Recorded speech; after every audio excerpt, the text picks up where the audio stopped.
شیخ حسینہ واجد کے طویل اقتدار کے بعد نظام کی باغ ڈور جو ہے ڈاکٹر محمد یونس کے ہاتھوں میں آئی تو معیشت کے اشاریوں نے جیسے نئی زبان بولنا شروع کر دی ہو۔ ناظرین، سب سے پہلے بنگلہ دیش کے زر مبادلہ ذخائر کو دیکھیں تو اگست 2024 میں جہاں یہ تقریباً 25.9 ارب ڈالر تھے، وہ بڑھ کے 34.3 ارب ڈالر تک پہنچ گئے، یعنی 9 ارب ڈالر کا اضافہ۔ پروفیسر محمد یونس انٹرم گورنمنٹ میں چیف ایڈوائزر رہے 17 مہینے، اور جب وہ حکومت میں تھے بطور چیف ایڈوائزر تو ان کے اوپر بہت زیادہ انڈیا کی طرف سے یہ الزام لگایا جا رہا تھا کہ دیکھیں اس وقت بنگلہ دیش میں انریسٹ ہے، بنگلہ دیش کی اکانومی انسٹیبل ہے اور بنگلہ دیش اس وقت ترقی نہیں کر رہا، یہ ہو رہا ہے وہ ہو رہا ہے، یعنی بہت زیادہ ان کے خلاف کمپین دوستوں چلائی گئی ہندوستان کی طرف سے، عوامی لیگ کی طرف سے بھی۔ لیکن اب آپ دیکھیں جیسے ہی وہ الیکشن بنگلہ دیش کو دے کر چلے گئے اور اب دنیا ان کی تعریف کر رہی ہے، اب رپورٹ سامنے آ رہی ہیں، پاکستانی میڈیا ہو، انڈین میڈیا یا پھر بنگلہ دیش میڈیا۔ اب یہ دیکھیں ایک اور رپورٹ سامنے آئی ہے کس طرح سے جو فارن ایکسچینج ریزروز ہیں اس میں بڑھوتری کی، یعنی 9 ارب ڈالر کی، چھوٹی موٹی بات نہیں ہے بھائی۔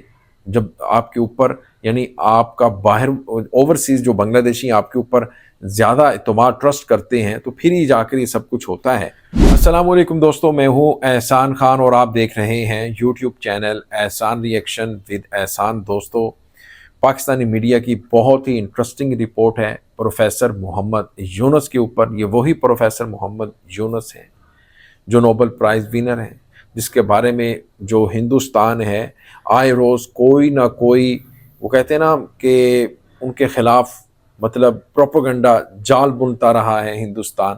لیکن اب جیسے ہی وہ اقتدار سے ہٹے ہیں اور جیسے ہی وہ چیف ایڈوائزر کی کرسی سے اترے ہیں، اب لوگ ان کی تعریف کر رہے ہیں کس طرح سے بنگلہ دیش کو انہوں نے بجائے اس کے کہ نیچے بلکہ اوپر کی طرف لے کر گئے ہیں بڑے مشکل حالات میں۔ یعنی جو کیئر ٹیکر سیٹ اپ ہوتا ہے نا، یہ انٹرم گورنمنٹ ہوتی ہے، یہ اس کے اوپر دنیا اتنا وشواس نہیں کرتی، اعتماد نہیں کرتی، اور یہ حالات بہت برے ہوتے ہیں اس ملک کے۔ لیکن پروفیسر نے ثابت کیا کہ واقعی بھائی وہ گرامین بینک کا جو سربراہ ہے، وہ اکانومسٹ ہے، وہ ایک اسپیشلسٹ ہے، اور اپنے ملک کے جو اس نے ریزروز ہیں وہ بڑھا کر دکھائے ہیں۔ آئیے دوستو، اسی کے اوپر ایک ویڈیو کلپ آپ وہ دیکھیں گے، پھر ہم اس کے اوپر بات کریں گے۔ جڑے رہیے گا، آخر تک اس ویڈیو کو ضرور دیکھیے گا۔ اگر ابھی تک آپ نے ہمارے یوٹیوب چینل احسان ریئیکشن کو سبسکرائب نہیں کیا تو دوستو چینل کو بھی سبسکرائب کر لیں اور بیل آئیکن بھی پریس کر دیں۔ احسان ریئیکشن کے نام سے ہی ہمارا ٹک ٹاک اکاؤنٹ بھی ہے، وہ بھی آپ وہاں پر جا کر ہمیں دیکھ سکتے ہیں، فالو کر سکتے ہیں۔ تو آئیے دوستو ویڈیو کی طرف بڑھیں گے، ویڈیو دیکھیں گے۔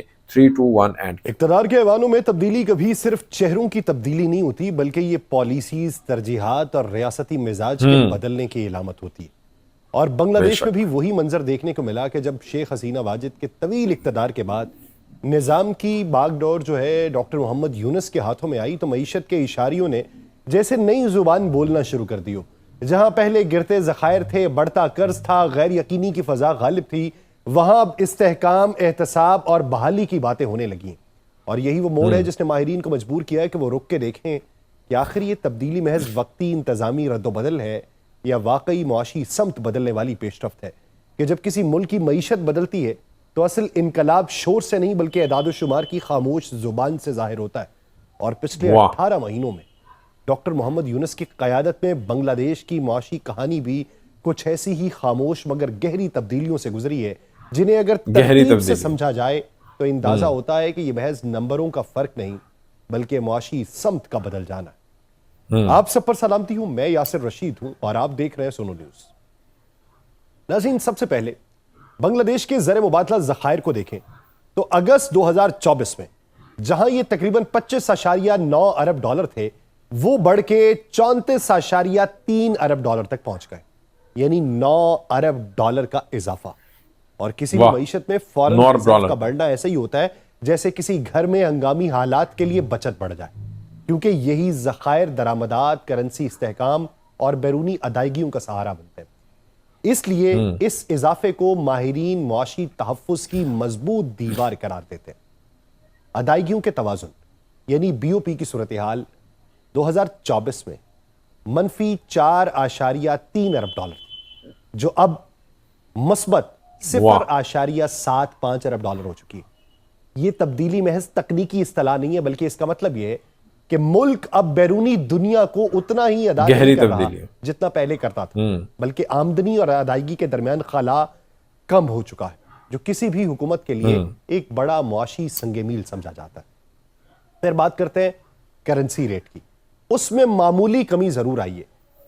پہلے ٹکا 118 کا تھا، اور اب 1 جو ہے، اب 122 ٹکے جو ہے وہ $1 ہو چکا ہوا ہے۔ لیکن دلچسپ بات یہ ہے کہ اس کے باوجود مہنگائی کی شرح 9.73% سے کم ہو کے 8.66% کی اوسط پر آ چکی ہے، جو اس بات کا اشارہ ہے کہ حکومت نے قیمتوں کے دباؤ کو قابو کرنے کے لیے مالیاتی اور انتظامی دونوں سطحوں پر اقدامات کیے، کیونکہ عام طور پہ کرنسی کمزور ہو تو مہنگائی بڑھتی ہے، مگر یہاں پہ الٹا رجحان نظر آیا۔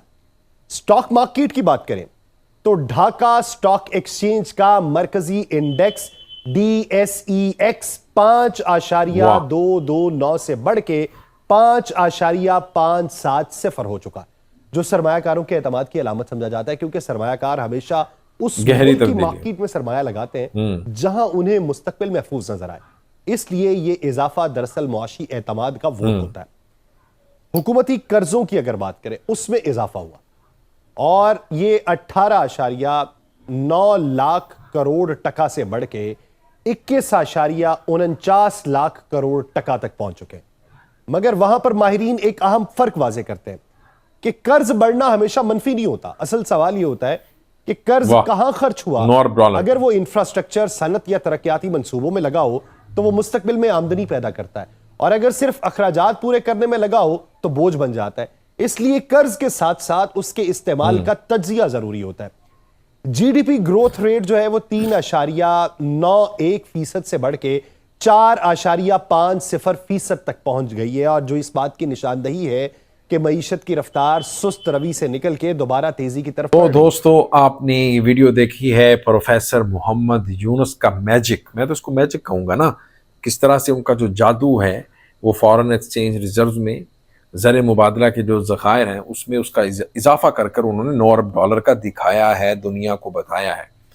اب دیکھیں جو پروفیسر یونس ہے نا، ان کی جو پاپولیرٹی ہے بہت زیادہ ہے بنگلہ دیش میں، بنگلہ دیش سے باہر بھی، اور اب یہ خبریں بھی نکل کر سامنے آ رہی ہیں کہ ان کو پریزیڈنٹ بنایا جا سکتا ہے بنگلہ دیش کا، اور یہ جو خبر ہے بجلی بن کر گرا ہے ہندوستان کے اوپر، ہندوستانی میڈیا کے اوپر، کہ بھئی سچ میں ہی کبھی ایسا نہ ہو کہ BNP اپنا صدر نہ لے کر آئے، بلکہ پریزیڈنٹ پروفیسر محمد یونس کو ہی نہ بنا دیا جائے۔ اب یہ خبریں بھی اس وقت ڈھاکہ کی فضاؤں میں گردش کر رہی ہیں۔ دوستو، آپ کا اس ویڈیو کے بارے میں کیا کہنا ہے کومنٹ سیکشن میں ضرور بتائیے گا۔ اگر ویڈیو اچھی لگی ہو تو چینل کو سبسکرائب کر لیں اور بیل آئیکن بھی پریس کر دیں۔ ملیں گے آپ سے نیکسٹ ویڈیو میں، تب تک کے لیے اللہ حافظ۔